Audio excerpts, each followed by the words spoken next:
ছাদে বাগান করার জন্য মাটি আনা হয়েছে, একবারে গোবর সার, কম্পোস্ট সার, খাঁটি একবারে অনেক পুরনো গোবর, ওটা থেকে মাটি তৈরি করা হয়েছে। লাল শাকগুলো মাশাআল্লাহ বড় হয়ে গেছে, এখন খাওয়ার উপযুক্ত হয়ে গেছে। ইনশাল্লাহ আগামী 2-3 দিনের ভিতরে ইনশাল্লাহ খেতে পারবো লাল শাকগুলো। টমেটো চারাগুলো মাশাআল্লাহ আপনাদের দোয়ায় অনেক সুন্দর হয়েছে। দেখেন, দোয়া করবেন আমার টমেটো বাগানের টমেটো চারাগুলো যাতে আরো সুন্দর হয় এবং সুন্দর ফল আসে। সকলের কাছে দোয়া চাই। পালং শাক নতুন বীজ বোনা হয়েছে। মরিচ তো গাছ এর আগে দেখাইছি আমি, এখন মোটামুটি সবগুলোতে মরিচ এসে পড়ছে, পাশাপাশি লাল শাকও আছে।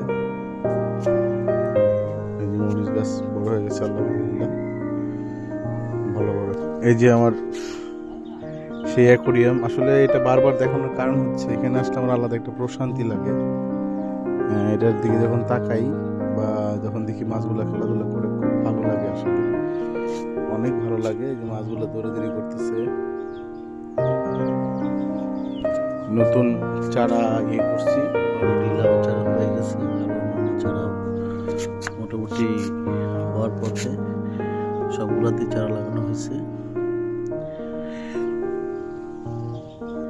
এই যে বড়ই গাছ, বড়ই মোটামুটি বড় হয়ে গেছে, মাঝে মাঝে খাই আর কি বড়ই।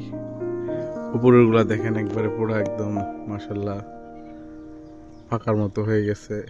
পরে যখন তখন খাই, মানে পেরে খাই না, যেগুলো পরে পেকে পেকে পড়ে যায় ওগুলো খাই। তো ইনশাল্লাহ সবাই ভালো থাকবেন, দোয়া করবেন আমার নতুন ছাদ বাগানের জন্য। প্লাস পাশাপাশি শুটকিও করছি,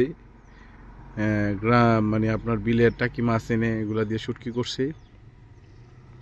সব কিছুর জন্যই দোয়া করবেন, আপনার দোয়া, ভালোবাসা এবং লাইক, কমেন্ট, সাবস্ক্রাইব করবেন, এগুলো দিয়ে আমাকে সহযোগিতা করবেন, আমি যাতে সামনে আরও আপনাদেরকে সুন্দর সুন্দর ভিডিও দিতে পারি।